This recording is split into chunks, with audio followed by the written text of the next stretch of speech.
এক দল ডাকাত ব্যাংকে ঢুকেছে ডাকাতি করার জন্য।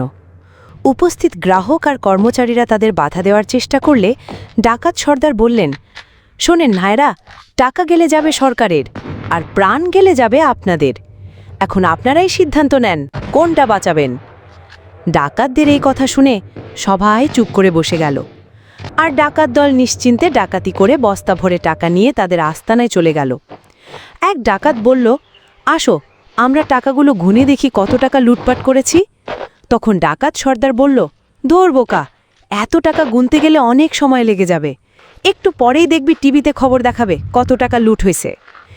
এই দিকে মন্ত্রী মহোদয় ঘটনাস্থল পরিদর্শন করতে এসে ব্যাংকের ম্যানেজারকে বললেন, ডাকাত দল মাত্র কয়েক বস্তা টাকা নিয়ে চলে গেছে, বাকি টাকা তো রয়েই গেছে।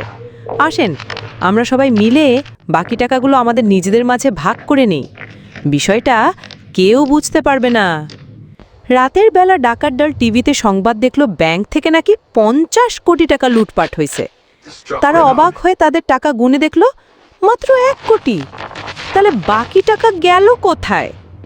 বন্ধুরা, এই হচ্ছে আমাদের দেশের অবস্থা, যে যেভাবে পাচ্ছে জনগণকে লুটপাট করে খাচ্ছে। ধন্যবাদ সবাইকে।